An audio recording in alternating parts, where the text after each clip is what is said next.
Yeah, thank you, Katie. Yeah, really good to be here with all of you this morning. And I'm going to talk about climate action for Melanesia today. I'm going to start with a few updates from the ACOM Environment Observatory, which probably most of you will have heard about, but I'll just give a short overview again and then some new things that I have from the evaluation. And then I'll talk a little bit about my new role at MMUK, and if we have time also about COP26 and climate action that we can all do. So just a short recap, if you haven't heard about it, the ACOM Environment Observatory is a project that I've been setting up together with other scientists, with MMUK, with the Anglican Church out there. And it's basically a citizen science monitoring project that's empowering local communities to monitor their own environment. It's working in parishes, but we also are trialing it at Selwyn College at the moment, which is all the nice photos that you're seeing on the side. And the idea is that it's creating local knowledge about climate change impacts in the region, and bringing together people, religion, and science to tackle environmental change across the islands. And it's environmental change is not just climate change, it's anything that's changing, whether that's global climate change or human-made local changes.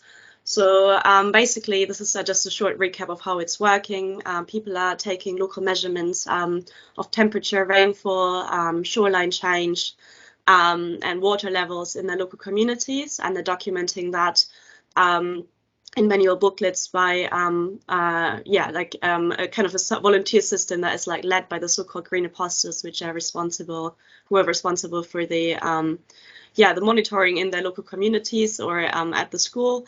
And then this data is transferred back to ACOM headquarters, where it's digitized. And I've been evaluating it for the past couple of months, and the next step will be to put it on an open access data platform. And then hopefully this data will be available to everyone to use. And today I want to kind of refer back to some of the aims that this project initially had and kind of show you how well it is working at this point in time. So basically, the first aim here says that it's really the data collection, so that we're collecting continuous, systematic, and long-term data on climatic and environmental conditions at regional scale. So ideally, this project will not just be in Solomon Islands where we're trialing it, but also in Vanuatu and potentially other Pacific Island countries even. But this is just one aim. The other aim is actually a lot more to do with it as a educational and climate action tool. So it's kind of the idea is that it's also promoting the use of scientific data in local communities, not just their own data, but any data that is out there that is increasing the awareness of climate change, enhancing scientific literacy in participating communities, encouraging care for the environment in general, and also fostering mutual understanding between different actors and cultures when it comes to environmental matters, and hopefully also resulting in follow-on projects that target climate change adaptation in local communities. So this is kind of the the set of aims that we initially had when we came into this project, and that people came up with, like, that's what we would like to get out of this. And today I'm going to talk a little bit about what it has done so far. And I'm going to look at the data availability after 2.5 years now of this project, the quality, and then also the value of the project when it comes to awareness, education, and actually climate action in communities.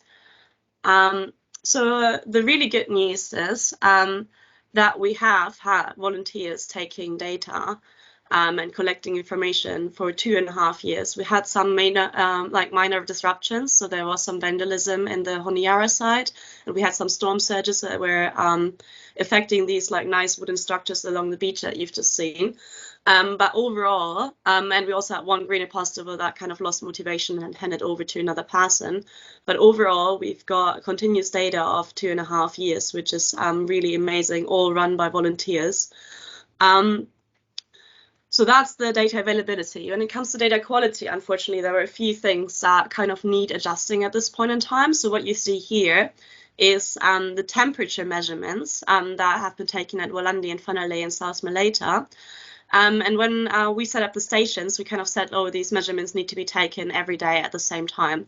obviously that's a big commitment to the volunteers. And they kind of agreed that they wanted to take it before the church service. But in Wallonia and Feneley, there are not really any clocks in use. People kind of, the church service starts when someone blows this conch shell. So what we've been seeing is that people have been taking measurements at different times. And unfortunately, the morning is a time where the temperatures increase. So we have a temperature trend in here that you can see. So the later the temperature measurements have been taken, obviously there have been higher temperatures recorded. So this has now been fixed by actually moving the time of the day where the measurements are taken to noon, to 12 o'clock. So at this point in time, even if there are variations in when it actually happens, the impact will be way less on the actual temperature measurements that are taken. And this is something that's now being changed actually already for half a year. So this is something that we've realized we need to adjust, because it's obviously volunteers taking the measurements. They're not professionals and they have their own lives, and that's something to be kept in mind. And then the other thing is at Red Beach, which is close to Honiara, we got the opportunity to actually compare the data to the meteorological service. And this is the really unfortunate bit of this. We obviously see we see the right trends, which is good. But what we see is that at Red Beach, there are way higher rainfall measurements recorded than at Honiara. And it's like so much higher that I, as a scientist, can actually not trust this. And I think what happened after talking to Frida, our local project manager out there, is that people just forgot to take measurements a day. And instead of marking this as a day where they didn't take a measurement, they left the water inside and they kept writing down higher numbers for the days where they didn't take the measurements. So basically the rain gorges haven't been emptied, which is why we have so much higher water measurements for Red Beach at this point in time. And obviously that's a human error, that because we get the data only after a couple of weeks when Frida goes out and actually collect the booklets, right now we can't actually say, oh, this is the wrong measurement or this is the right one. And we don't know in which community people have been taking measurements consistently all the time, and where there might have been a person that's been like, oh, I don't really want to show that I made a mistake. So even though we've been always saying that, it doesn't matter if you don't write down a measurement, unfortunately, the culture in the region is a bit like, it's not really easy to admit that. So this is something that we're dealing with right now. And I'm going to talk a little bit about how we can solve that in the future later on. But first, I would like to point out the actually, in my mind, most significant part of what has actually happened out in the islands is that we've been conducting interviews with Green Apostles. So the local project manager, Frida Fataka, who's based at ICOM headquarters, she's been going out and talking to all the people that have been participating in this project. And I myself have done some interviews with people that have been involved at like the ACOM headquarters, for example, so in like other other organizations, things like that.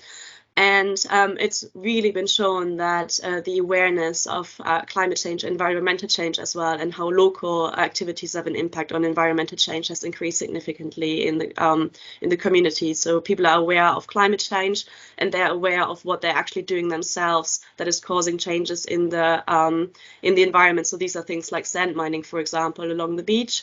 Or cutting down mangroves, and people are more aware of their own actions at this point in time, which is a really, it's a side benefit, but it's actually amazing what this has done to the local communities.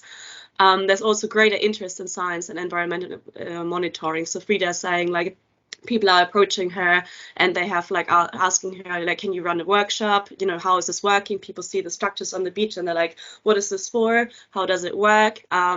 Things like this. So it has a big value as an educational tool, especially obviously in the school setting at Selwyn College, but also in the outer communities where not everyone has a formal education. And then also what's been really great to see is that there has been an increase in motivation to actually do something themselves and to tackle the environmental issues that they're seeing and now monitoring. And especially at Wallonia, this has had some great traction. So basically the community has come together and they've talked to some of the educated members in the Honiara base, and they've written a proposal to put a seawall in place. And this is UNDP funding, and this is currently being built in a place where they have been tracking the changes actually. So it's been, valuable for them that they could say, like, we've been monitoring this for 2 years and we know it is changing. And even though this is obviously not the data from the meteorological service, and even though we've seen there are some issues with the quality of the data, it's still something that, like, they have been very aware in monitoring the environment, and they know where they have the greatest changes, and they now put the seawall in the place where they've seen these changes, which is really great to see. So what does that mean for the future of the project? We believe in this project. We believe in the educational value, but also we've been seeing that there are obviously these issues with some of the data. So the idea is to tackle these issues first. This includes upgrading some of the measurement structures in urban settings to stop vandalism, to make sure that the poles can't just be ripped out, so that they're not sticks that someone can just come when they're drunk and take out. And then the other thing is maybe to introduce a checks and balances system by having 2 green apostles that kind of are working together, or maybe even have separate booklets to make sure that it's the same, numbers in each booklet. Another thing that I would be very keen in, but that hasn't been further discussed, is potentially in places where there is internet connection to have like an online documentation of the data. So that would mean that the data would come in real time. And that would mean you could directly see, oh, there's no data being, sent today. That means it's an empty spot, and it kind of, it removes this element of not knowing which data points are real ones and which are maybe some ones where people have been afraid of, telling someone that they've not taken a measurement. So this was kind of remove this, and also it would give us direct access, and it could be put on our website, open access straight away, so the newest data would always be available.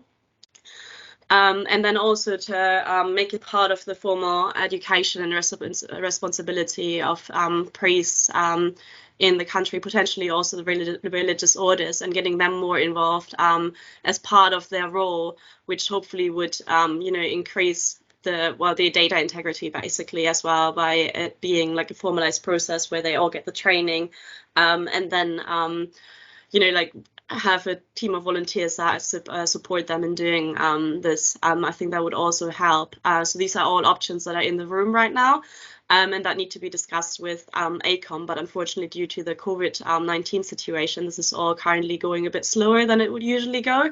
But the aim of the project is still to expand it, not just Solomon Islands, but also Vanuatu, and work closely with the meteorological offices in those countries, and make sure that they are also, that the data is compatible with the data that they are collecting. So that could mean using similar measurement instruments, for example, and making sure that it's kind of acknowledged by the meteorological service, because what we want in the end is that the data can be used not just by the local communities, but also by the government agencies, and they don't have a lot of monitoring out there.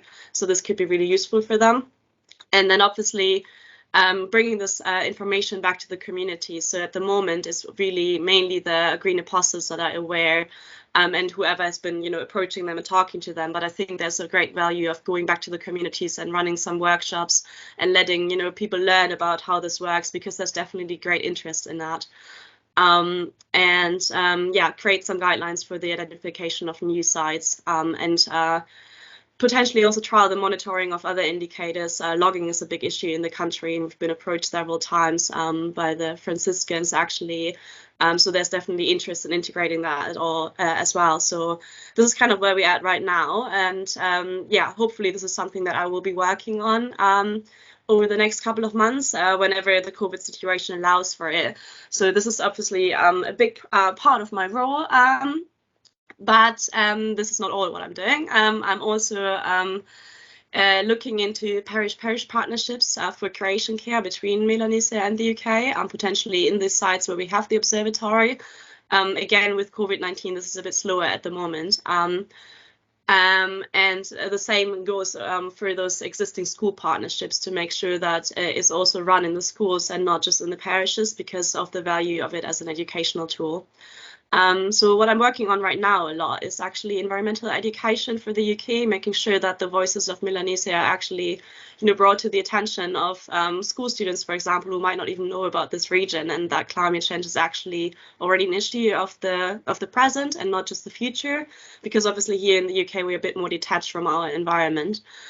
So I'm creating online resources for the website. The website is also currently in the process of being like there will be a new website basically with a lot more information, a nice structure, and that's something that we're working on at the moment. Katie's also working on it a lot, that there are resources both for the general public but also for schools that can be downloaded. And that can be used by various groups. I'm working on the social media as well.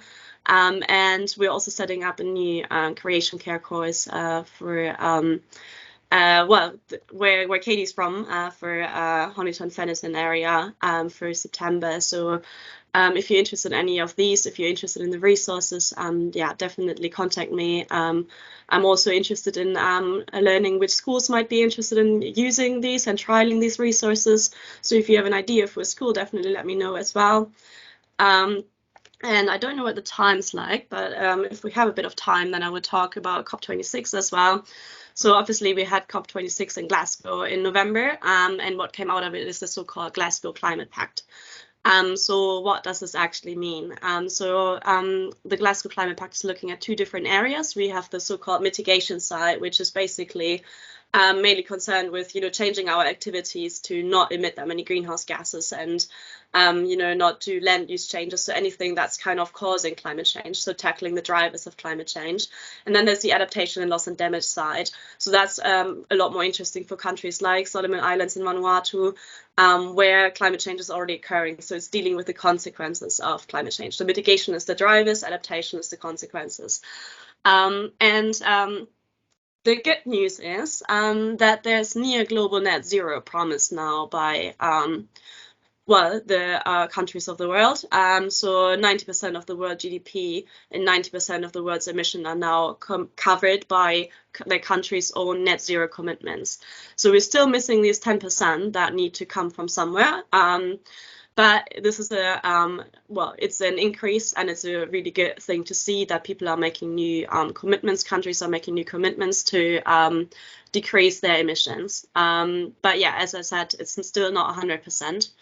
But it's good to see that. It says they will phase down coal power, and this was a big issue actually some of the last days of COP26. It used to say phase out coal power, and then the Indian government came in and said, oh, we're only phasing it down. But generally it's still a good trend. It means we're getting rid of coal power globally. And then a really good thing that has been decided on is to halt and reverse deforestation, especially in the Amazon forest. There's a huge fund as well that is now used for the conservation of the rainforest, particularly in Brazil. And it's the first time that it's acknowledged to actually, save our forests as a way to also stop, climate change, not just emissions, but also what are we doing with our land use. And this is a really great thing that's been coming out of COP26. And another thing is to speed up the switch to electric vehicles and reducing methane emissions, which people have also committed to. So that's kind of the mitigation side of things. But a really good thing that has come out last year as well is there have been actual commitments by countries to adaptation finance, like set in stone numbers, and there are there are good commitments. They could be bigger. Again, like this is not a perfect outcome, but at least there has been something decided on. We are actually responsible for the losses and damages caused in these countries, such as in the Pacific, that are suffering from the impacts of climate change the most and have been contributing very little to it. So this is the first time that this has actually been agreed ever, to have this as part of the responsibility of the international community, which is a great outcome. So overall, it's positive, but there needs to be more. As I said, there's only 90%. The adaptation numbers, it's still not covering all the adaptation that needs to be done, the finance that has been pledged so far. Again, it still says phasing down and not phasing out of coal power. But overall, it's been a very positive outcome. It's showing that countries are realizing they need to do something. It's just that we need to do it quicker still. Yeah, this kind of leads me to my last slide, which is just kind of, there are these high-level international decisions, but there's also things that we can do as individuals, even if we're not sitting in these big, conferences.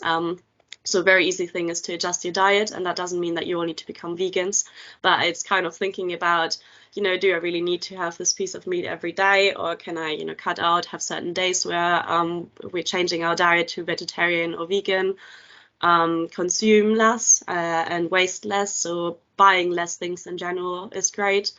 Looking out for packaging is also a good way, but maybe buying things secondhand is always great as well. So it's personal decisions, and it's up to you what you can do, what you feel you can change, but it's a good way to think about it and start with little things. Leaving the car at home is another big one, or making sure that you're carpooling, so that it's not just one person in the car. Cutting back on flying, especially on long distance flights, and I know we're all guilty of it. We all like to go to Solomon Islands, but it's like maybe not doing it for a couple of years, and cutting back on it. I'm really guilty of this as well. But anytime you take the train, that's better than a flight, especially on like short distances. Saving energy and switching to green energy providers. They don't have to be more expensive. It's sometimes just a way of making the effort and actually searching for it. Respecting and protecting green spaces, so that could be like a local thing that you're doing when you see there's a big new estate that's supposed to be built on like a nice green space. It might be that there is like a petition already that you could sign. It could be getting involved in a local group that does look after the parks, and it's just making sure that the local green spaces are in a good condition. Things like like picking up waste and things like that as well. And then really the last ones are really the biggest ones, 7 and 8. So investing your money responsibly, like where your money is, that's where kind of the power is, unfortunately, in this world. So if you have money to invest, it's good to make sure that you're, for example, not investing that in fossil fuel companies.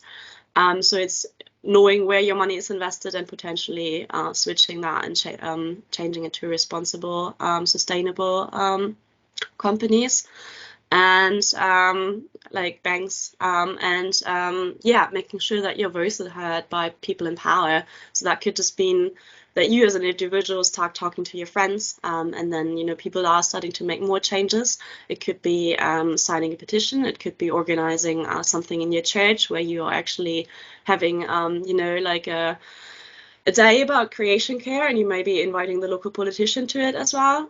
So these are just ideas that I'm giving out right now, but anything where you are spreading the word about climate change and about environmental change as well, other things like plastic and so on, will make an impact because you're influencing the people around you.